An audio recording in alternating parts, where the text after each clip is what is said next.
finally here.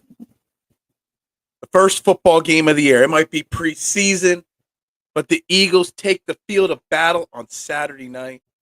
Yesterday, they released their initial depth chart of their roster. Kind of gives us a little insight into who we should be watching on Saturday night. We're going to talk about it all. Trending in the AM right here on Philadelphia Sports Network. We're live in 30 seconds.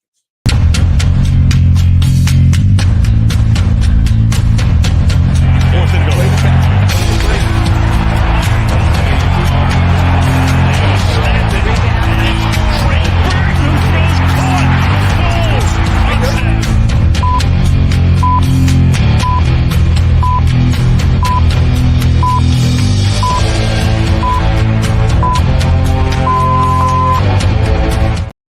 And a very good morning, everybody, and welcome to Trending in the AM right here on Philadelphia Sports Network.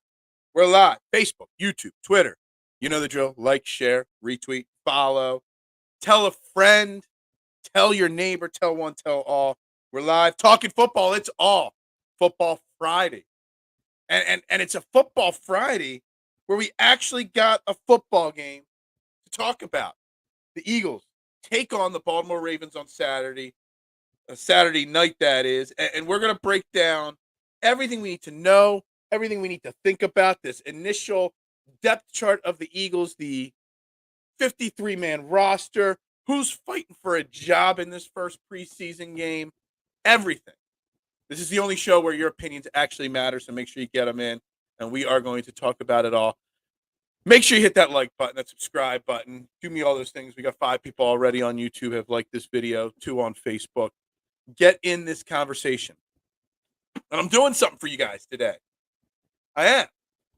You guys always complain that I got the mic in my hand. I put the mic stand back together for you guys for today. And I feel naked. I don't know what to do with my hands. Like, I always need something in my hands, and I need extra stuff to play with today. I don't know what to do with the mic stand in place. I feel like I'm too far away from the mic as well. And man, chatter, it's not Fly Eagles. It's Fly Eagles Fly. I know you're a Buffalo boy. I know you're part of the Bills Mafia. But if you're going to give us the Eagles chant, you better give it to us the right way here in the comments section. No Fly Eagles. Fly Eagles Fly. All right, so Eagles preseason game. Number 1, Eagles initial 53 depth chart, or depth chart of the roster right now came out. And I think you look at it, and you got to look at it in a way of, what does it mean for Saturday night? Actually, before we even say what does the depth chart mean for Saturday night, the question is, what is up, Drew? How you doing this morning? You're lazy. Oh, okay. Well, don't be lazy. It's only 8:15 in the morning. If you're lazy now, just imagine what you're going to be like at 12 o'clock. It's the weekend. You should be excited. Last day of work for you guys. I actually have 2 days sort of off this weekend. Going for a little bit tomorrow, but day and a half off this weekend, so I'm excited. But the question before we even look at the depth chart that I want to ask and talk about is, who do we even want to see play on Saturday night? Do we want to see Jalen Hurts play? Do we want to see A.J. Brown and Devontae Smith out there? Do we want to see these starters out there? What is up, my man, Jason Lee? Great show last night. Great show on the sports scene. Make sure y'all are giving my man Jason Lee some support over there on PHL 17. Charlie Manuel on the show last night. I'm going NFL Plus. Yeah, NFL Plus is a lot of money. But who do we want to see in this game? I brought up last year. Remember last year's first preseason game? We're sitting here having the same conversation. I saw in my Facebook memories having this same conversation this week last year. Who do we want to see? Who do we not want to see? Jalen Hurts is not going to play. And this is a big difference from last year to this year. Going into last year, man, chatter, there were still questions about Jalen Hurts. Hell, the offseason was centered around possibly bringing in Russell Wilson, but Russell Wilson didn't want to come here. So we went into the season with Jalen Hurts with the unknown. But I got the box score from last year's preseason game 1. Jalen Hurts did play. He went 6 for 6, 80 yards, and a touchdown. Dallas Goedert was in there, Quez Watkins, Miles Sanders. They all played a drive or two, the starters.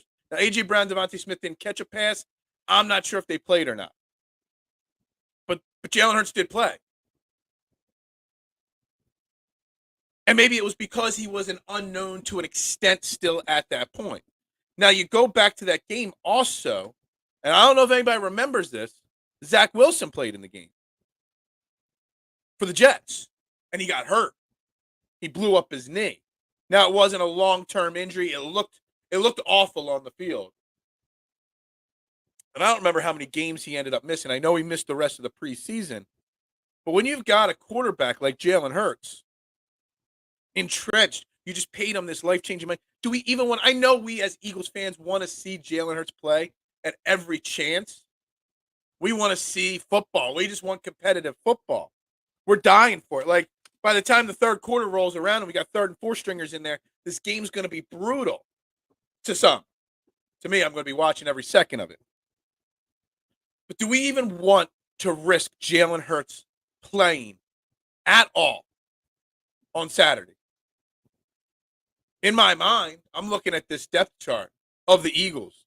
All the people listed in that one spot on this depth chart: A.J. Brown, Devontae Smith, Dallas Goedert, Landon Dickerson, Jordan Mailata, Jason Kelly. The only one outside of running backs, we'll get into the running backs in a little bit, the only one that I want to see out there is Cam Jurgens even. And even that's pushing it. Like, there's a scenario in my head where Marcus Mariota, with an offensive line somewhere around the neighborhood of Dennis Kelly, Sua Opeta, Brett Toth, Tyler Steen, and Jack Driscoll, that is your starting lineup. That's what I want to see on Saturday. I don't need to see anybody from the starting 10. And I say starting 10 because of the running back situation. We'll get into that in a few minutes. There's not a scenario where I need any of those guys playing. No risk. They're getting their work in practice. Next week, we get the Browns joint practice, so they get to do a controlled practice environment against another team next week. For I think the joint practices are normally 2 days. When they play Saturday, they'll probably get Sunday off. The game is on Thursday or Friday next week, I believe. So they'll probably practice Tuesday and Wednesday with the Browns. I don't know what the exact schedule is. They'll get their work in, hitting there. We do not need to see anybody else from that starting group play. And same thing on defense. I mean, you look at the defense here. You know, we don't need to see Graham. We don't need to see Sweat. We don't need to see Fletcher Cox. We don't need to see Jordan Davis and Jalen Carter. We don't need Hassan Reddick playing. Bradbury and Slay don't need to play. Maddox doesn't need to play. Hell, Reed Blankenship doesn't need to play. Now, Edmonds, Kayvon Wallace, they could be playing some. Ellis and Morrow, who are technically listed as joint linebacker one, weak inside linebacker one, could get a little bit of a battle. Yeah, you know, you're going to see some Zach Cunningham and Miles Jack. But that core on the defense, we do not need to see. What is up, Adam? How you doing this morning? It's such a great time when football's back. It's good Mac Jones did not play. Too good to risk. Yeah. Was that last night's game? I don't even know who played last night. I watched baseball last night. I ain't going to lie. We're going to get to talk baseball. I won't torture you guys with Phillies talk, but I didn't watch any football last night. I'm saving my football viewing pleasure for Saturday night. Hopefully I get out. No offense, Will. I know you're having a party. If my brother's watching, I got to leave in time to get home for the Eagles game. Can't watch the Eagles game at somebody else's house. Just can't stay as focused at somebody else's house watching my Eagles when I got to talk about them.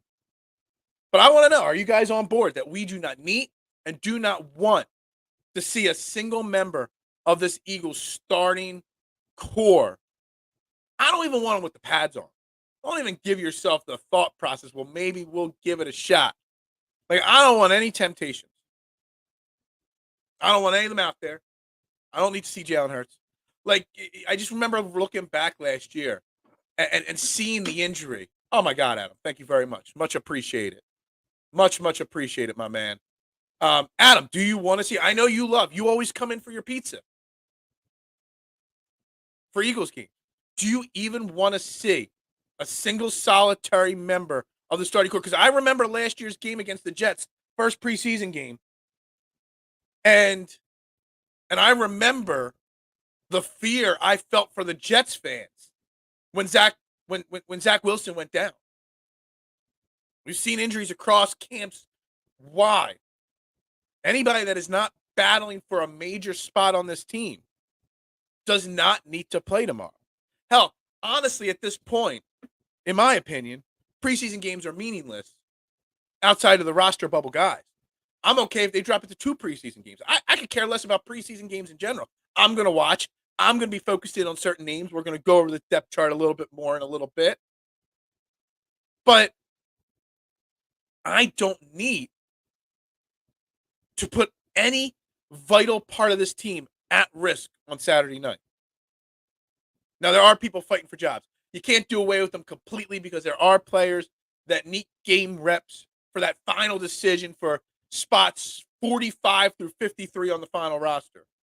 Some of the depth chart needs to be settled out on who's the backup and who's the third stringer. I don't want to see any stars. Okay, and I agree with you. Don't forget about the late hit on Jalen. Actually, didn't Jalen take a big hit from – let me look at the depth chart. It might refresh. Somebody hit him. Taron Jackson, I think it was. Hit him in practice pretty hard. It was accidental, incidental contact. But, man, when I saw that Taron Jackson went pad to pad with Hurts and hit him pretty hard, I was like, I don't even want him to get hurt in practice. Accidental things happen in practice. I get it. But I'd rather it there than, you don't need Jalen Hurts out there taking a hit from somebody battling for a roster spot on Baltimore's defense that's trying to make a name for himself. So they're not going to take a cheap shot per se, but they might lower a little bit of a boom on Jalen Hurts to try to make an impression on the coaches on their team. I honestly, guys, I honestly feel like I get more information about this team and I get more of a feeling and understanding about this team when I read the reports from the joint practices. We got the Browns and the Colts. We're doing 2. Browns are coming to Philly. I guess we're going to Indy for a joint practice. I think we learn more about the team in those joint practices, at least more about our starters, who's ready, who's not, who we have to worry about in those instances versus the preseason games. Not rolling out a Patrick Queen trade. Well, let's dive into the linebacker situation on this depth chart then, Marshawn. Let me pull up Patrick Queen's PFF or his stat sheet. I want to see all the details on Patrick Queen here for a second. Linebacker, 6 foot. How old is he? He's only 23. That's right. He's young. That's what I thought. Only been in the league for a couple of years. All right, so let's take a look, Marshawn, at this linebacker depth chart. Now, last year, coming out of camp, we kept 8 linebackers, okay? 8. Year before that, 7. 6 before that, the previous 2 years. Hassan Reddick and Nolan Smith are linebackers on the depth chart. So that's 2 of the spots at the linebacker position. Nakobe Dean is 3. Sean Bradley makes this team for special teams. That's 4. So there's 3 or 4 more roster spots. Ellis, Morrow, Cunningham, Jack, Patrick Johnson probably goes on IR to start the season. Kyron Johnson, they kind of like a little bit. He's bounced around from the practice squad on this team. Who are the 3? I think Zach Cunningham and Miles Jack make it. They like Christian Ellis for special teams. That puts you at 7 or 8 spots. Nicholas Morrow, in my opinion, already is off this team. He's got to fight hard in these preseason games to make this team. Patrick Queen would upgrade this defense massively. Looks like a prime Howie trade candidate, except he's a linebacker. I don't know. I pulled up his stat sheet. It does not. I don't know if does Pro Football Reference have contracts somewhere on it? Game logs, touchdowns, Ravens. I don't know if they put their contracts anywhere on this. Splits, fantasy, game logs. It does not say.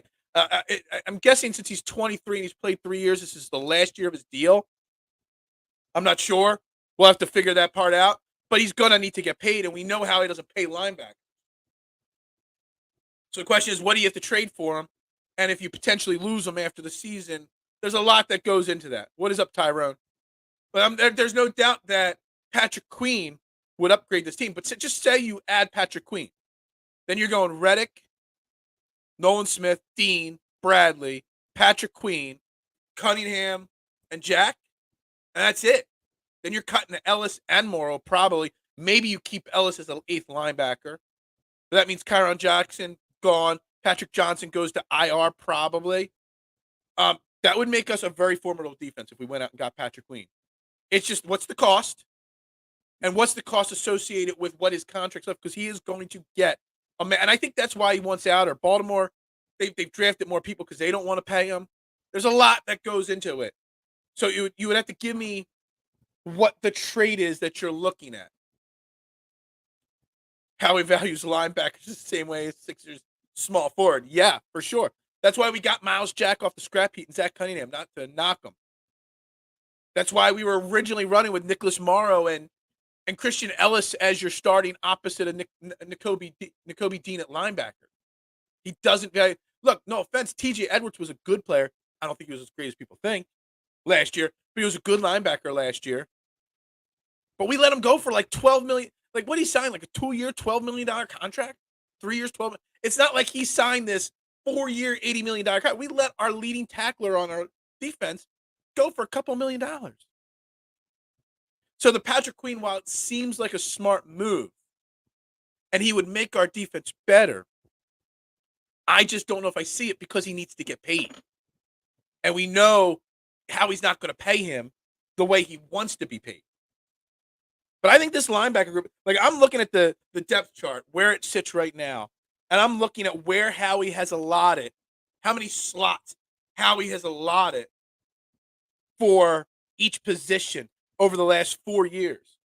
And linebacker's one that fluctuates a lot. Like the defensive line, it's 9 or 10 every year over the last 4 years. Linebacker's gone from 6 to 8. It's bounced. Cornerback's 5 or 6 every year. Safety bounces a little bit too. It's 4, 6, 5. That bounces around a little bit too. It's where these roster spots. So $19 million, yeah. A couple of years for $19 million. It's not like the bank would have been broken to bring TJ Edwards back.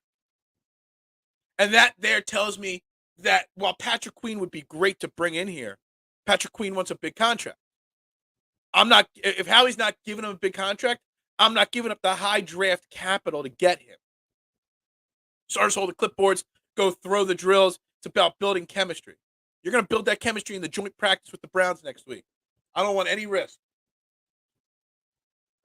Tyrone would not trade for Patrick Queen. He would go after Budda Baker.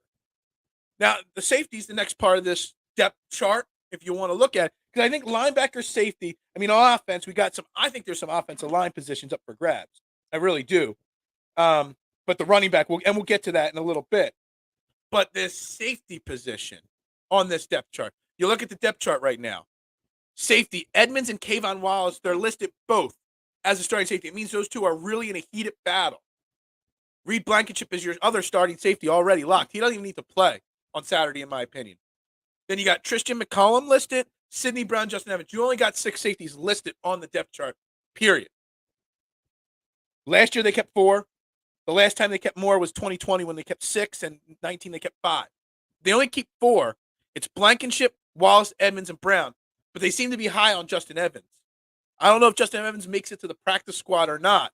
So if they keep 5, that means you got to eliminate something else. So maybe you eliminate one of those linebackers. Maybe you eliminate one of those defensive ends on the depth chart. It just determines whether but if you go out there and get Budda Baker, then Justin Evans is gone. Terrell Edmonds is possibly gone as well. And I'm okay with that. Terrell Edmonds is one of those guys that he stays great. If he doesn't, I'm not worried about it. But I'm looking at this team and I'm like, Budda Baker's another one that's got to get paid. I think they've invested where they've invested. I don't think Howie is going to make a trade for any player that has to be extended once you make that trade. The Chauncey Gardner-Johnson thing last year was different. We didn't have to sign him right away. He still had a lot to prove. He was changing positions. He had a reputation, obviously. Budda Baker and Patrick Queen want to get paid. Well, of course they would cost picks. It's what picks would they cost based off of the fact that they're free agent. Like, They're rentals, or you got to pay them big, and they're both guys that Howie won't pay big. Got to remember, the Eagles got a lot of money that they got to pay out next year to Devontae Smith, Landon Dickerson, a lot of guys. Hassan Reddick might need a restructure. A lot of guys coming up next year. If you restructure Budda Baker or Patrick Queen when you sign them to extend them, that's taken out of next year's money. Rookie, some reps, position battles. That is it. That's all I want to see. Go from 3 to 2 preseason and knock rust off. Yeah, I mean, I would knock one of those preseason games off and add an extra bye week. We've talked about this on the show, Mad Chatter, before. I'm all for the extra bye week. I really am. Nolan Smith as an off-ball linebacker would not be a bad idea since he has the elite speed to play in the perimeter. Yeah, and he's listed as a linebacker, Marshawn. So he was part of the linebacker core on the depth chart. And when you make your 53-man rosters, he counts towards those linebackers. Nope, in any sport, a strong defense is always built well up the middle, defensive tackles, Mike linebacker, safety. Yeah. But still, are you going to spend that money on Budda Baker? I'm just hypothesizing here. It's going to just say multiple teams want Budda Baker. And it's going to take one of your second-round picks to get Budda Baker. Are you going to sign Budda Baker, trade Budda Baker for a second-rounder when most likely you're not extending him in the offseason? That's my question. Like, if it's going to be a fourth-round pick, sure. Last year, we traded a fourth-round pick for Chauncey Gardner-Johnson. We were not able to extend him. That's fine. I'll trade a fourth-round pick for a starter that's for a one-year rental. But I'm not trading a second-round pick for a one-year rental, if that makes sense. These trades are based off of what you're getting, what you're giving up, what you're getting, and how long. I don't think Howie trades for a safety knowing that they have Sidney, and I think that's part of it. Terrell Edmonds was supposed to be a placekeeper till Sidney Brown is ready. Kayvon Wallace is coming on strong in camp. Terrell Edmonds might be expendable. That's why they're testing him out at linebacker, as a hybrid safety linebacker in roles in camp. Kayvon Wallace, Reed Blankenship, and Sidney Brown, they're your guys. And Justin Evans, there's a lot of hype on him too. 18 games, 3 byes. You want 3 bye weeks? Wow. What is up, my man? How you doing, Eagles Uncensored? We made do with Marcus Epps after all. I was off on Epps. I wanted Epps gone. I wanted, what's his name from Cincinnati last year? I was ready to sign big time, Jesse Bates. I was ready to trade so much for Jesse Bates last year. Marcus Epps played well last year, but he went to where careers go to die in Vegas with the Raiders, so he's dead to me now. He's off. He's gone. But he was good last year. They just signed him in Arizona. Budda Baker, they extended him. I know. It does not mean he can't be traded, but I guess what the point is, you have to look at what that new contract is and how that would fit in. Look, whenever we're talking about anything this season, you got to think about next year too. Howie Roseman, as the GM, he's playing chess, not checkers, guys. Howie Roseman's thinking this year and getting us back to the Super Bowl. But he's thinking about next year, the year after that. He's thinking about 5 years down the line. He's thinking of everything. And the Eagles are set up for now, next year, the future, forever, because of the way he's doing it. And that contract of Budda Baker, if I remember right, that's going to take a hit on next year. And you got to give Devontae Smith money. You got to give Landon Dickerson money. I know I'm missing other people. There's other people that we got to give money to next year. Hell, if Kayvon Wallace becomes a stud safety all of a sudden and wins a starting job, he's going to need money soon. Make sure we're hitting that like button, guys. Only 6 likes on YouTube, 3 on Facebook so far. If you're watching, hit the like button. I greatly appreciate it. Marcus Epps got beat so bad by Travis in the Super Bowl that you just had to laugh. Yeah. One of the things we don't talk about from the Super Bowl quite that much. TJ Edwards got beat like a rag doll in the Super Bowl, and fans here still want him back. Look, I said it before, K1. I'll say it again. It's a very unpopular opinion. I was okay losing TJ Edwards and Kazir White. They both had really good seasons. But in my opinion, they excelled early in the season and they tailed off the second half of the season in the playoffs. If you really go watch game film of TJ Edwards, a lot of his tackles, he was falling backwards on the tackles, which means he was giving up that extra yard or two on every tackle because the running back or the wide receiver, the tight end was getting the leverage and knocking him backwards, and he was just bringing him down with him. I hate when that happens. Like, that means you're not aggressive enough on tackling, You're not the one making first contact. You're not the one, getting the leverage. A lot of TJ Edwards tackles, especially in the second half of the season, were him falling back. Kazir White struggled in the second half and in playoffs in coverage. I was okay moving on. Now, it sucks to lose. It sucks to lose 259 tackles, I think it was, between the two of them. Nakobe Dean better be ready to get 150 tackles this year. He better be. But that's why you got the Miles Jack, Zach Cunningham moves are because they're not confident in the Nicholas Morrow and the Christian Ellis and whatnot. Blankenship is the wild card. He's the real deal. It pushes the defense much further. Yeah, I mean, to me, Blankenship's locked up the job. He doesn't have to play on Saturday, but there still is an unknown in Reed Blankenship. There really is. We just don't know what he's got yet. Dude, we won a Super Bowl with the Green Goblins, our quarterback. I'm comfortable where we are. That's right.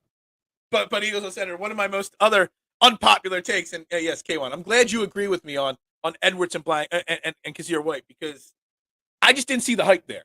I was cool with letting them walk. But the Green Goblin, I always say, and it's unpopular, we got lucky winning that Super Bowl. Why did we get lucky? Because in that Falcons game, if James Bradbury got called for a hold in that Super Bowl against Kansas City in that spot, it could have very easily, Green Goblin, Jalen Mills, who I was never a big fan of, we got a lot of value out of him as a 7th-round pick, but I was never a fan of him. The fans loved him because of the hair and the personality. But he could have been called for a passive interference penalty against Julio Jones in the end zone there. He could have been. And then the Falcons get the ball on the 1-yard line there, punch it in, score. Who knows what happens then? People often forget about that play. And I've never forgotten about how we got. That's one of the ones where we got lucky. I know Howie will do what he needs to do to put this team over. He will trade picks for a player that makes, yes, he will. He'll make the move. But he's going to make a calculator. He's just not going to make a trade for a big player and not think of step 2, 3, and 4 and what the ripple effect of that trade is. And that's the thing. You got to remember there's a ripple effect after every trade and move. And what is it today, tomorrow, and the next day? And he's going to think long and hard about every move he makes. You're always going to have a few holes on a great team. Hell, look at Eli Apple and Cincy. It can't be perfect, but you can get it close. And I think this team is pretty close to perfect at this point, knock on wood, as it can be. I mean, I look at this depth chart, and I know linebackers are marked, but with Miles Jack now and Zach Cunningham, the depth pieces, and you got Nakobe Dean, who seems healthy and back ready. You got Reddick and Nolan Smith. I think that we might be able to get away without making another move. And Patrick Queen would be great. But is it necessary? I don't know. We're going to have to see. I'm not worried about the cap next year. Look at the contracts coming off the books. Cox, Graham, Kelsey. I'm not sold that Kelsey retires even after this year, unless we win the Super Bowl. We're in line at 55. I know we're going to have it. And I don't know if it's next year or 2 years from now. The cap is going to skyrocket. That's why you saw Jalen Hurts' contract structured the way it is, because that's going to skyrocket. New TV money is going to come into play in a few years. It's just going to keep going up and up. I mean, contracts are going to keep going up and up. I get it, but, it is what it is. That's right. Eagles Uncensored. 8K. On this defense, the rest of the depth chart. I mean, we talked about the linebackers and the cornerbacks, or the linebackers and the safeties. The cornerbacks on it, Bradbury, Slay, Maddox are obviously starters. You don't need them playing. Right now, McPherson and Kelly Ringo and Josh Joby, there's a lot of hype coming out of camp on them. We kept 6 cornerbacks last year. If we keep 6 this year, Joby, Ringo, and McPherson, plus our 3 starters, that means you got to hope Eli Ricks makes it to the practice squad, which he probably will. But it also means right now, Greedy Williams is listed as the 3rd stringer. It means Greedy Williams is gone. Do they keep 4 safeties and 6 cornerbacks like last year? Do they keep that 5th safety? Do they hope Evans and Ricks go to the practice squad? And do they find, you only got 53 spots on this roster. You're going to have to pull from somewhere. It's going to be interesting to see how this plays out. And with Josh Joby getting a lot of hype, I think right now, Greedy Williams, you're going to see a lot of him preseason, even though he's a veteran, because he's the odd man out right now, in my opinion. I mean, these other guys that are listed as 3rd string, Garner, Goodrich, they're gone. Josiah Scott probably gone. Maybe practice squad. But you're going to keep so many guys. Greedy Williams is going to be one of those guys out. You're going to see a lot of Eli Ricks this weekend. Josiah Scott this weekend. You're going to see a lot of Josh Joby. You're probably going to see Josh Joby and Kelly Ringo as your starting cornerbacks on Saturday night. Plus, we are not going to know what these young guys are and what their ceiling is if we don't let them play and who knows, maybe find a gem. Yeah. I mean, we found a gem maybe with Reed Blankenship. Kayvon Wallace has not stopped trying. We might have found a gem. Maybe he was just a late bloomer in the first few games. I mean, we got an easy schedule to start the season for sure. What is up, guys? I love when you guys all know each other, too, from other shows. And you're all supporting not just me in the greatest morning show in Philadelphia, but you're supporting these other great YouTube shows that are out there. Because there's a lot of great YouTube, not just Eagles, but Philly sports content on YouTube. And everybody complains about the dial and the radio. Man, why would you even listen to the radio when there's so much great YouTube? You could just plug your phone in the car and listen to the show while you're driving to work, doing whatever. As Mad Chatter, have it on in the background while you're supposed to be doing work. I love it, man. I love it. What linebacker plays special teams? That has a lot to do with it. Yeah, it does. That's why Sean Bradley's still making this team. And Christian Ellis has a leg up over Nicholas Morrow because he was a special teams ace supposedly last year. First and foremost, Tyrone, let's just say this. We say these certain players are special teams aces and make the team because of their special teams. But, man, let's remember something. Our special teams coverage teams were some of the worst in the league last year. I can't believe Michael Clay got kept, not got cut, but got an extension. And we had some of the worst special teams coverage teams in the league last year. Rings has a mystery injury in the last preseason game. I don't know. Maybe. Josiah Scott. I mean, just think about him. I mean, he's our third string right now. He's gone, probably, because we're deeper. All right. Adam wants to we'll get back to defense. My man Adam with the super chat wants to know about the running back situation. And I think the running back situation is super interesting. So when you put a super chat out there, your comment, you could change the course of a show with those super chat donations, which keep this show going. And the depth chart right now at running back, there is no one or two. There's just five names all listed as the starting, one on the depth chart. Gainwell, Penny, Scott, Sermon, and Swift. And then Brooks is listed as your third string. Give me a second. I want to pull up Elliott Shore Parks, his Twitter account from yesterday, because he did a breakdown of how many touches every running back has had in camp. Oh, man. He tweets way too much. Is it this tweet? No, not that tweet. I thought it was ESP. Here it is. Yeah. All right. So there's some interesting stuff with this running back. Adam, let me just fire through these comments real quick. If I see Josiah Scott on my fuel one more time, yeah, exactly. Jalen Mills looked like a superstar. Special teams is going the way to dial up internet. It is. Can we bring back Dave Phipps? Possibly. That would be good. All right. You want Boston Scott on the Bills. All right. Let's talk this running back situation here. All right. And let me read this off to you this is from Elliott Shore Park. Some like him, some don't. I don't dislike him as much as others. Sometimes some of his comments are a little clickbaity, but whatever. ESP is still one of the more respected names in Philadelphia. Kenneth Gainwell, Kenny G, has the most touches among all running backs in camp so far in practices, 40 touches. Swift has become less involved. These are all, quote, directly from him. Swift has really become less involved in camp as we've gone on. 13 total carries, which is the least amount among the top 5 running backs. His work is all in the passing game where he has 12 catches. Interesting. Penny is the hardest to get a read on. He has the most carries with the third-team offense, but he's the second fewest with the first-team offense. Trey Sermon isn't treated like a running back that is going to get cut. He gets as much first-team work as Penny, and he has more carries and catches than Scott or Penny. He's also under contract for 2 years, where Penny's on a 1-year deal. I know a lot of people don't like him, man. But you know what? He gives some great information. And that tweet yesterday about the running backs and how detailed the running backs are and where the touches are going. To Adam's question, who will be the number 1 running back? It seems like, at this point, I thought it was DeAndre Swift. And I thought there was without a shadow of doubt, and I've said it on this show before, that I think DeAndre Swift will have the most touches on this team in the running back group, counting running and passing. But it seems like Swift is just a pass-catching running back, a third down option. Maybe Kenny Gainwell is that lead back.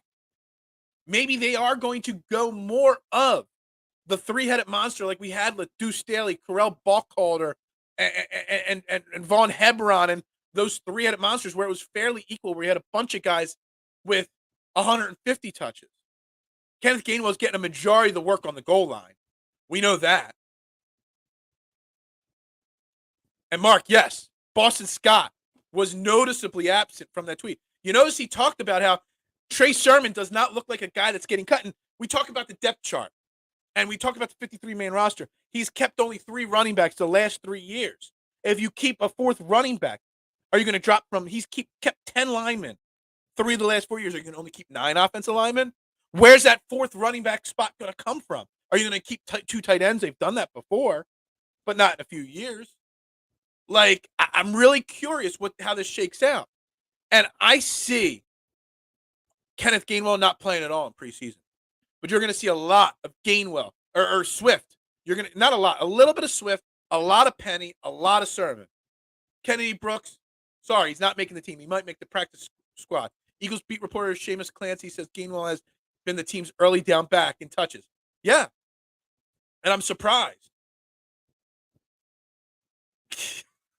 I know. People don't like ASP. But see, the thing is, like, it's whether you like them or not. I don't call them out because they still are a great source of information. And I don't like to call people out because, you never know. Maybe someday this blows up. Maybe I'm an employee and a coworker of these guys someday. I like to keep all my friends close and my enemies even closer. I don't like to say negative stuff about these guys. Swift has proven he can't handle the workload of a running back one. That's exactly correct. But in this situation, even if he was the lead back, he wouldn't have to. I really think the way they went away from Miles Sanders in the playoffs last year so quickly, and in the Super Bowl after one mistake in the Super Bowl from Miles Sanders so quickly away from him, just shows how high they are in Kenneth Gainwell. I think they think Kenneth Gainwell, and he's going in his 2nd or 3rd year of his rookie contract. They're going to play a lot of them.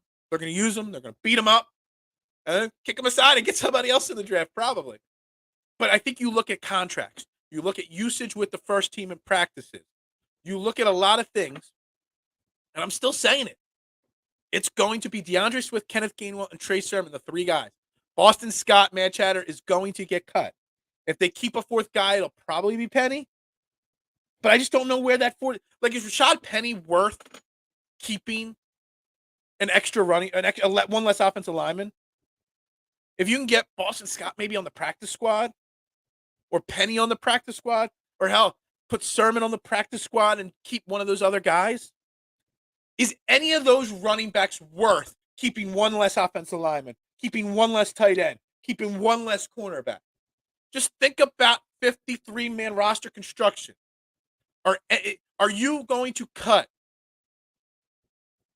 somebody in a position of importance that Howie values, offense, defensive line? We keep 9 or 10 defensive linemen every year.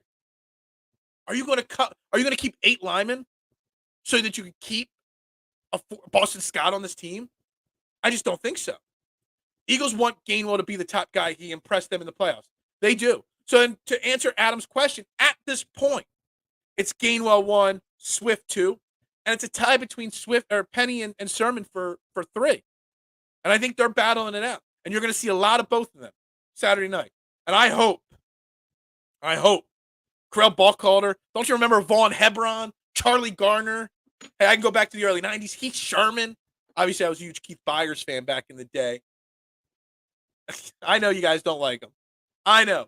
But that information, like if you care, like he puts out he tracks every pass of Jalen Hurts in practice.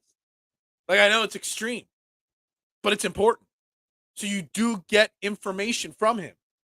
Guys, we're 40 minutes in, almost 9 o'clock. We got 10 likes on YouTube, 4 on Facebook. Make sure you're hitting that like button, follow button, share. Get more. Go tell other people to come in. We're talking football here.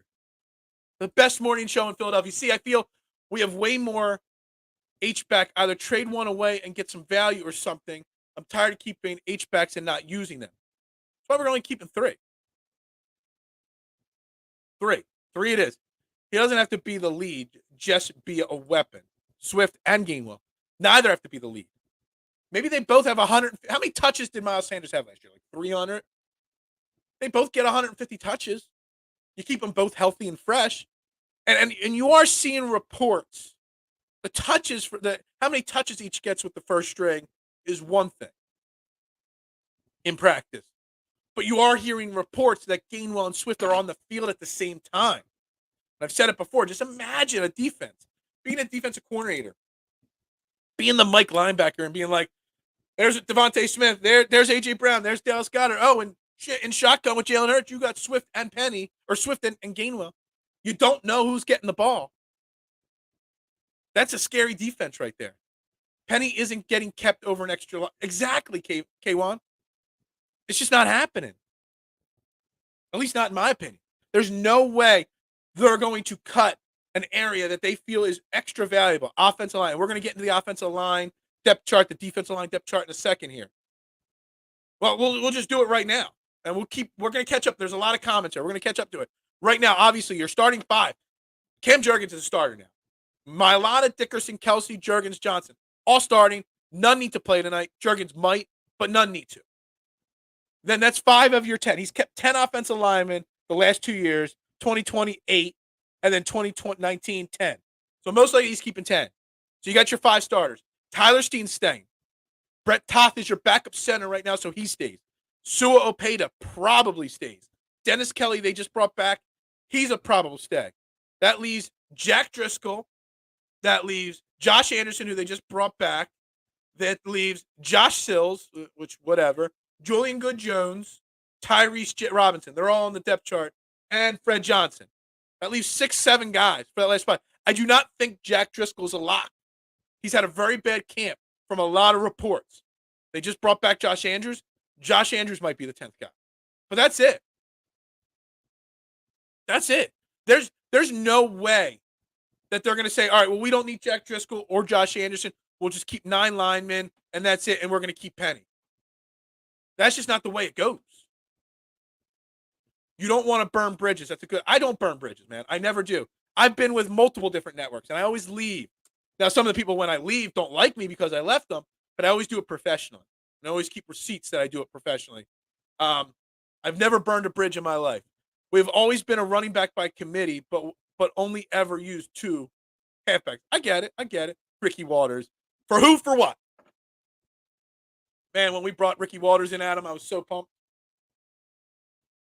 Alligator arms on his first play in Eagles history. Man, that was tough. ESP sucks. Yeah, you don't even know who he is.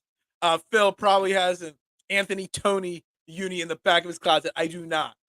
I did have a knockoff Keith Byers jersey when I was a kid, though. I will say that.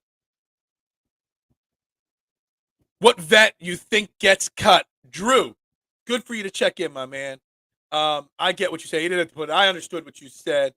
Yeah, Brett Toss sucks. Well, I think there's quite a few vets. I think Penny gets cut. Right now, Greedy Williams gets cut. There's a chance Jack Driscoll, even though he's only a 3-year player, he's a vet to an extent. I think he gets cut. There's going to be quite a few cuts coming because some of these young players are really impressing. And the Eagles got to worry about now and the future. I think some of these guys on this Eagles, there are a few that are going to get cut.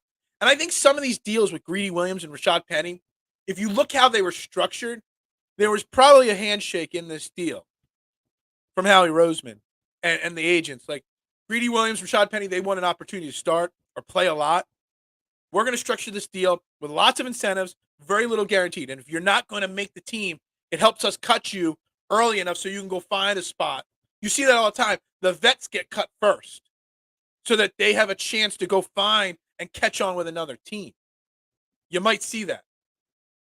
How about one less safety with Ringo being a cornerback safety? Yeah, you might own. Well, they only kept 4 safeties last year. They're not going to keep 3. Ringo makes the team as the 6th cornerback right now. The question is that knocks off Greedy Williams. And so they keep up. If they only keep 4 safeties, Tyrone. Let me see. Let me go back down here to the safeties. That's Maddox, Edmonds, Wallace. Not Maddox. Sorry, Edmonds, Wallace, Blankenship, and Brown. And you have to hope Justin Evans gets to the practice squad. That's the only 4 safeties they're keeping. And then you're keeping Bradbury, Slay, Maddox, Ringo, Joby, McPherson. That's your 6 cornerbacks. That matches the 10 roster spots there from last year. That means Greedy Williams is gone. Anthony Toney helped us lose the football. Great, terrible.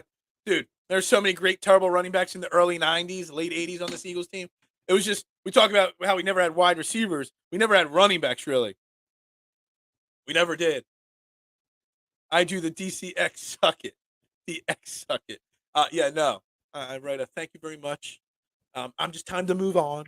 Time for me to move on to bigger. How I left DSM media to come to PSN, Sports Network.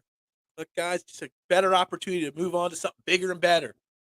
And now I found all you people, all you slubs that come in here and chit-chat with me every single morning. Greedy Williams is too good a name for him to be cut. Yeah, there are some names on it. Reed Blankenship, Greedy Williams.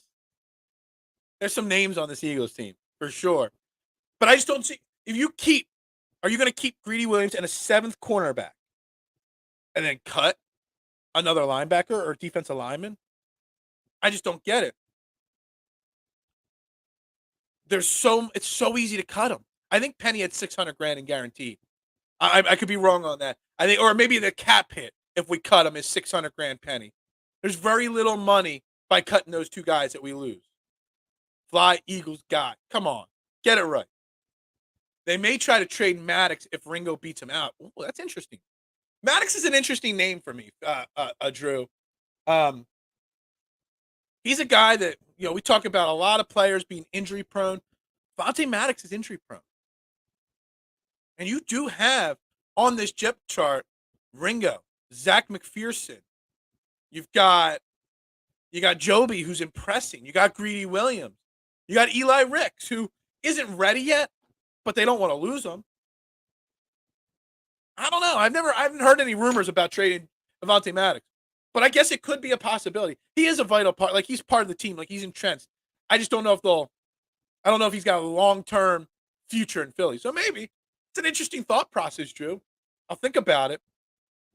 Yeah, no way. I don't think he does get traded, but it's an interesting thought. I like the creativity behind Drew's thought process. Take a look at defensive tackle. Street make it. All right, let's look at the defensive line. Kind of group the defensive line all together, Tyrone, because that's how the depth chart breaks it down. 9 defensive linemen in the last 2 years, 10 kept in 2020 and 2019. So right now, obviously, Graham, Cox, Davis, Sweat, Carter, Milton Williams. That's 6. If they keep 3 more, you got Barnett, Taron Jackson, Kentavious Sweat, Marlon Tupelodu. You got Noah Ellis. You got Janoris Robinson. They're high on Tupelodu, and he was on IR all of last year. Barnett is going to be fighting for one of those last spots. I think if there's 3 spots left, I think it goes Jackson, Barnett, and Tupelodu. Tupelodu, Sweat, that could be it. But I think you keep 9. I think Jackson, Barnett, Tupelodu, Street in that order right now. But we're going to see a lot of Street. We're going to see a lot of Tupelodu. We're going to see a lot of Jackson tomorrow night in this preseason game. I think that's going to be the battle, one of the battles we see play out. Avante is like 5'9", 170. Of course, he's going to be hurt every year. But we don't talk about it. I talk about Dallas Goedert being injured all the time. And how we talk about Joel Embiid and how he's always injury prone. Barnett and fighting, poor choice of words. I really do think that Derek Barnett, a week ago or a week and a half ago, when he restructured his contract to free up more cap space, was in that last spot at that moment. But I really do think that fighting incident bumped him out of that last spot. And now he needs to impress in the next 3 preseason games and the joint practices to make that final spot. I mean, they've always been high on Tupelodu. And I've heard a few people say they're high on Street. If Derek Barnett doesn't impress or gets into another fight or whatnot, one of those guys might make the final 9 spot over him. I don't know. We'll see how it plays out. Maddox is involved in a lot of the team's media stuff. I know. They don't put guys on the bubble. He's not on the bubble. We're just talking creativity here. I know you don't think it's going to happen. It probably won't happen, but maybe after the season it happens. I don't know what his contract situation is like. I know he signed an extension like 2 years ago, year and a half ago or something like that. So maybe after this season, if Kellen Ringo takes steps up and grows, maybe Eli Ricks on the practice squad grows. Maybe we see that eventually happen, Mark. Probably not this year, but it is something that can happen sooner rather than later. Let's see on this depth chart. Where else is there any interesting thoughts? Right now on the depth chart, they got Dallas Goedert listed as 1. Jack Stahl as 2. We've talked tight ends so much. Calcaterra is 3. Arnold 4, and everybody's favorite Tyree Jackson as 5. And I didn't even know this guy's name. Brady Russell is the 6th string. I didn't know you have 6 tight ends on the practice or on the team in training camp. It's kind of insane. Does that tell you anything? We've kept 3 tight ends last year. This is one of the ones that fluctuates the most. 3 tight ends last year, 4 the year before that, 2 the year before that. Fluctuates a lot. I still see him keeping 3. I don't see. See, this is the thing. We talk about the running back situation. And how do they keep 4? And I know Scotty and George and a lot of people on Twitter are telling me they're going to keep 4 running backs. It's where does that roster spot come from? I'm going to tell you right now. Last year, they only kept 2 quarterbacks. They're only going to keep 2 quarterbacks again, especially with the new rules that you can have the emergency quarterback and it doesn't count towards your 53-man roster. Tanner McKee is going to be on the practice squad and is going to be your emergency quarterback. So you're only keeping 2. Ian Book's gone. Good is gone. Where does that extra – they're only going to keep 5 wide receivers. They're not going to drop that. They're not going to increase that. I don't know how they find room for that 4th running back on this team.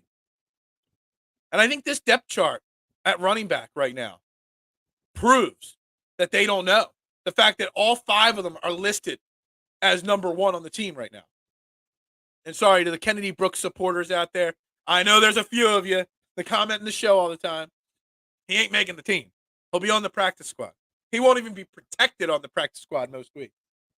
You're going to probably see, if Trey Sermon isn't the last guy, Trey Sermon and Kennedy Brooks probably make the practice squad. If they keep Swift, Gainwell, and Penny, or Swift, Gainwell, and Scott, Sermon and Kennedy Brooks go to the practice squad. But we're going to see that shake out a little bit this weekend on how that plays out. I'd be curious to see if Gainwell doesn't even touch the ball on Saturday. Get it? I know there's one of you, at least one of you every week. We got 19 people watching right now. But between Facebook and YouTube, there's only 16 likes, guys. Make sure you hit that like button. I greatly appreciate it. Likes help the algorithm. Likes keep the comments rolling in. Tell your friends to join us. And as soon as I said that, we dropped to 18 viewers.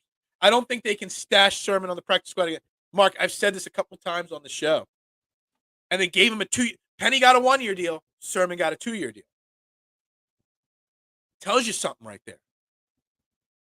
I don't know what the guarantees are in the deal for Sermon, but I really agree. They've hyped him up so much this offseason. They've hyped him up so much in camp. I just don't. If they like Trey Sermon, I don't know if he makes the practice squad. Team C. And the other thing is, and all these guys, who makes the team, who doesn't make the team? If it's a guy, a roster bubble guy, that was on this team last year, whether on the roster or the practice squad last year, part of the Super Bowl NFC champion Eagles in 2022, other teams are going to scoop him up. Boston Scott will get scooped up because he's got a championship pedigree now. Plus, if you're playing the Eagles this year, he knows the Eagles. To other teams, like fringe level teams that are kind of going up and down, they want character guys that know how to win. Just like the Eagles lost their 2 coordinators last year. Teams are going to go after a Boston Scott, a Trey Sermon like that because they were part of this team last year. I really, truly, firmly believe that.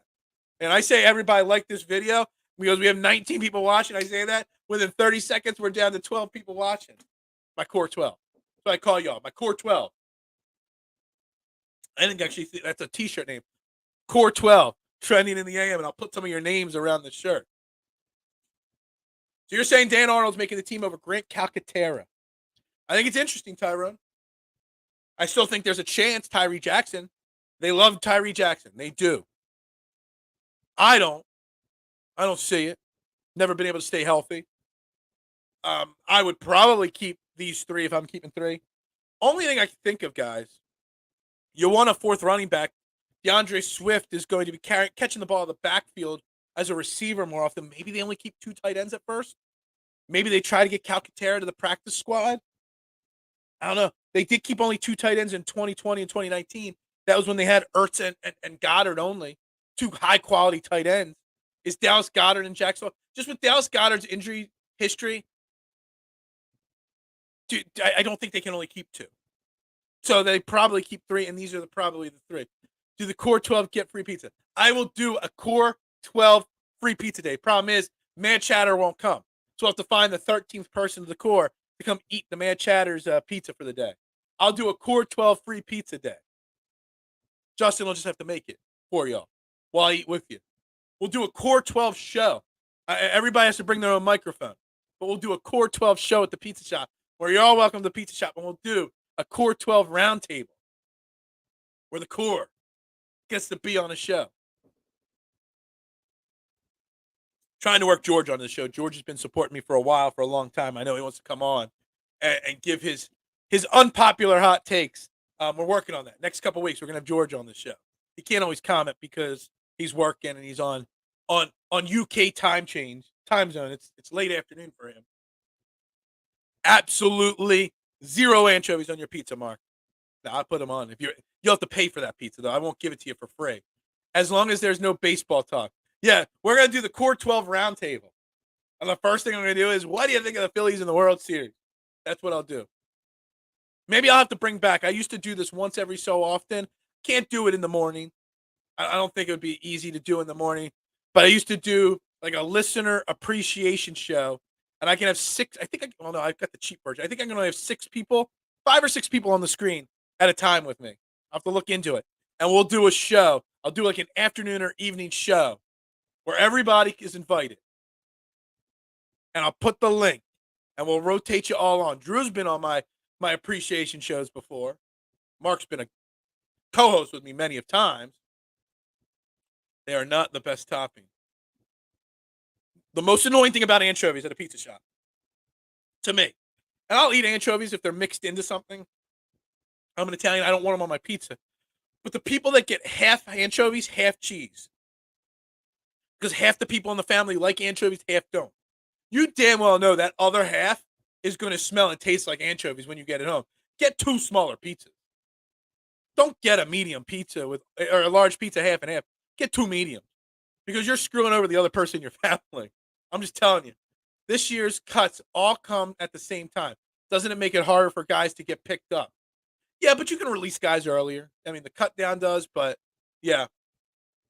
K1, did you watch the game last night? Philly, a baseball town first and foremost. Man, not last night's game. The game day before, the no-hitter. We talked about it a little bit. No, anchovy. Get him out of here. What is Core 12? It's Drew. It's K1. It's the Mad Chatter. It's Marshawn. It's Eric, who's not here today. It's the Core 12. Is you guys that are here every day with me. We get 100 to 200 views a day, 15 to 25 likes a day. We get anywhere from 10 to 25 people on average watching. A few shows I've gotten up to 50, 60 people watching live. The Core 12 is you guys here every day grinding away with me, supporting me, showing the love. You just made the list. See, I know my quote, my things there. That's how us anchovy people win over the. Yeah, no, you piss those other people off trying to catch up, Tyrone. You're part of the Core 12, Tyrone. If no anchovies, it's not a pizza. Trying to find my way into the core, Nick. But you got to be here every day. You got to try. You might be here every day, Nick. I don't know. If I don't see you commenting and getting interactive, I don't know. I don't even know who There's 14 likes on YouTube right now, Nick. I don't know who the 4. I know 3 of them are from me and my account, 2 burner accounts, but that's about it. Kyle, you are not part of the Core 12.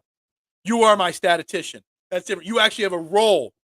Oh, when I'm on WIP, I'm going to say Kyle's got to come with me because he's my statistician. Through stealth and deception. That's right. No anchovies, Kyle. I appreciate that. Anchovies suck. We're in. We got 15 minutes left, guys. What are you watching for tomorrow night? We've broken this down. We've broken the depth chart down. We're looking at where this roster has been, the 53-man roster at the start of the season, the last 4 years. What are you watching? I'm looking at linebacker. I'm looking at safety and cornerback, the rookies, and I'm looking who touches the ball and who doesn't. If somebody does not touch the ball as a running back tomorrow night, they're making the team, obviously. But how much? I did have. Do I still have the box charts? Last year, game 1, Jason Hudley had 16 carries. Kennedy Brooks had 7. That was it. Only 2 guys touched the ball. Sanders caught a pass out of the backfield. That was it. Oh, Noah Togia. I forgot about him. Tight end, man. I thought he was going to be so good. He was Kennedy Brooks before Kennedy, or he was Grant Calcaterra before Grant Calcaterra. Guys that touched the ball last year. Jason Huntley and Kennedy Brooks, neither of them made this team last year. Who touched the ball? You look at who made the team. The 3 running backs that made the team did not touch the ball in the backfield last year in the preseason. Game 1. Just goes to show what we see tomorrow night. Who knows what's going to happen? Kyle is a major baseball fan. Major baseball fan. The first 6 defensive snaps, the Philly Bulldogs. Yeah, we might see the Georgia Bulldogs, the entire defense. I don't know. You might see some Carter and Davis tomorrow. I don't think we need to. You might see Nakobe Dean. I don't know, because he's been bagged up in camp. You probably see a bunch of Miles Jack and Zach Cunningham starting. You see a bunch of Morrow and Ellis. And obviously the fringe guys as well. The practice squad guys as well. But I'm looking at this running back based off of last year. I was going to say one thing, and now I'm confused. Looking at this box score from last year, the people that touched the ball.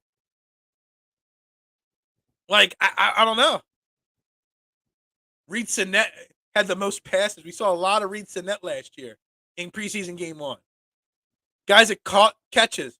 Obviously, Huntley had 16 rushes and 4 catches out of the backfield on 5 targets. Wow. He touched the ball 20 times in preseason game 1, and he didn't make it. I was actually high on him. Thought he could have been the 4th running back, kick returner. He wasn't, obviously. Quez Watkins had a couple catches. Jalen Reagor was still on the squad. He had a couple catches in this game. Deion Kane, don't call me Dean. Richard Rodgers had some catches in this game. Who the hell is Lance Lanois? Lance Lanois? Lance Legault? Anybody know who Lance Legault is? You're cool in my book. Britt Covey had a couple targets. J.J. Whiteside was still on the team at that point. Wow. The people that touched the ball last year in preseason game 1, almost every one of them didn't make this team. So maybe we're reading way too much into this game. If you play in the game tomorrow night, it means you're not making the team. Kyle, you just made his list. Eagles, Phillies, Flyers, Sixers. That's his order. Yeah, Richard Rodgers. Big Dick Rod. I don't know. I forgot all about him, too. Eagles love it. He always finds a way back on an Eagles roster somehow. I don't know how. He's like one of those guys. It's like he just check. He keep hanging around. He trapped me. He's trapped the Eagles into thinking he's good, and they can still make the team all the time. I don't think he made the team last year, but I think at some point he made the team, or was part of the roster at some point last year. Maybe he was on the practice squad and got called up a few times. Probably during the 5 games Dallas Goedert missed. I don't know. It's crazy. So based off of last year's preseason game, we might see Jalen Hurts. We're going to see a lot of guys running back and wide receiver. Let me see who led the team in tackles. Let's see who got the most. I don't know. I was snap count, but Blankenship led the team in tackles. He was still a roster fringe guy at the time. Josh Joby, second on the team in tackles. Nakobe Dean, second on the team in tackles last year in this game. Ah, man. Andre Shazier. Everybody was hyped up on him last year. Josh Blackwell, Mac McCain, Marvin Wilson, Jan Maiden, Rennell Wren, Tay Gowan. There was a guy that we thought was going to be big. Jacoby Stevens, Jake Elliott had a tackle in the preseason game 1. Dude, so we definitely read way too much into preseason game 1. There is zero doubt in my mind we read too much into it. And that's okay. Because we want football. We crave football. When we come on the show on Monday and we're trying to break the game down a little bit and what we saw, and we will break the game down and talk about what we saw. This is 1,000% accurate. The Browns scrimmage is more important to coaching staff anyway.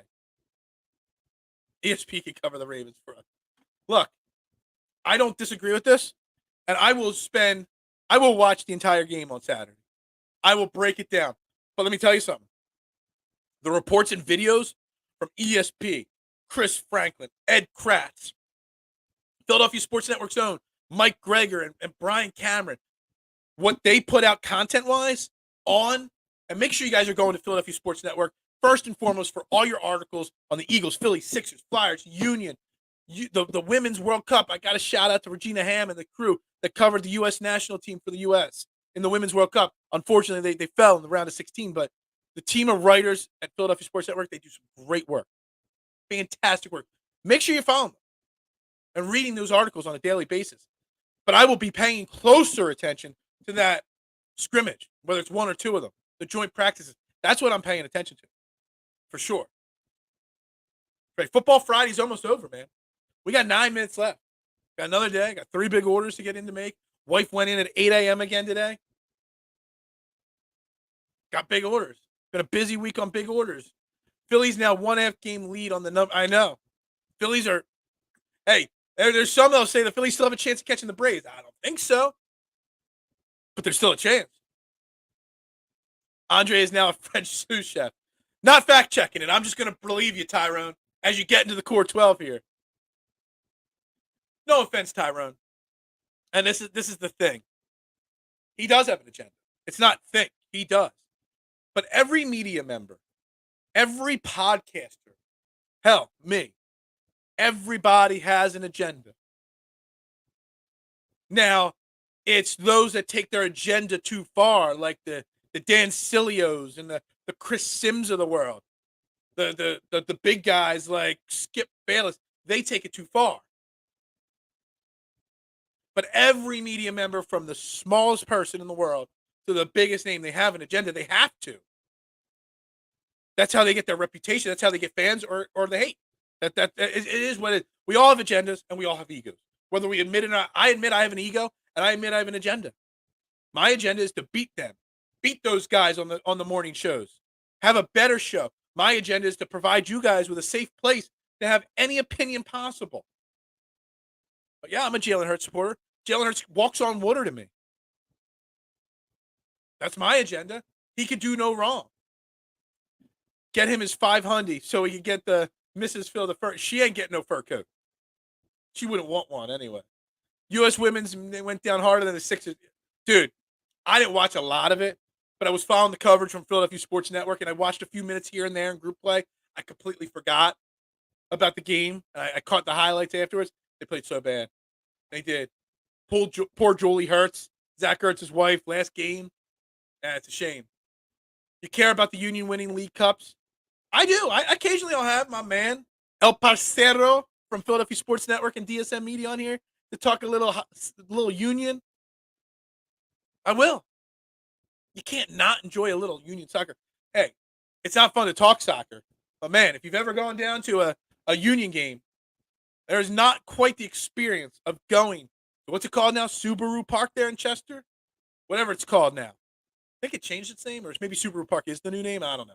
Been to a few games with my man Manny. He's got seats right on the grass there, front row, center court pitch, center pitch. I think that's the correct terminology there. He's taken me a few games. They are fantastic, fantastic. I don't love talking about soccer because I don't know soccer, but I love watching it, and I cheered hard for them in the championship game last year, and I watch it. Well, it's not on TV anymore because didn't they get bought out by Apple or whatever? So I can't watch it as much this year because I don't have it, pay for it. But man, little side story on me. When I traveled internationally, well, for 2 years on a cruise ship, cruise ships don't get CNN or ESPN or TNT. they get CNN International, ESPN International. And what does ESPN International play? They play SportsCenter every day. They play soccer all day long. World Cup, FIFA. They do the Champions Leagues. I watched for 2 years more soccer than the rest of my life combined, but it made me appreciate the sport a lot more. That's why I like it a little bit more. Had to wake up at 5 a.m. to see us choke in the World Cup. Yeah, I wasn't doing it. I got to get up at 7 a.m. for this every day. You guys only have 15 likes on the YouTube page. Come on. Do better for no $500 super chats. Hope you didn't bet Rom this week. I did not. Xander Schauffele, I think he was 4 under last I checked yesterday. Xander was my main pick. Wyndham Clark. Alex Smalley was my long shot. I think I bet Victor Hovland too, but he's not doing too well either. I did not bet or play John Rahm. But don't worry. There's no cut this week, Kyle. Soccer does not blow. Yeah, but going to the game's a little bit different. And when it's the only, like, if you're a sports fan and you crave watching sports on a daily basis, and all that's on TV is soccer, you're going to watch it. And there was this little media room in the crew area where this was back in the day, we're talking 03, 04, with desktop computers, so you can log on, check your email, whatnot. There was like a little mini library. There was also like a couple TV screens with video games. I think back then what was PlayStation 1 or 2, and there was a FIFA game plugged in. Like one TV only had FIFA. There are a lot of international people work on cruise ships, very few Americans. So FIFA was the game on the one screen, always set up. So I played. I watched and I played a little bit of it. It was fun. It gave me a little understanding.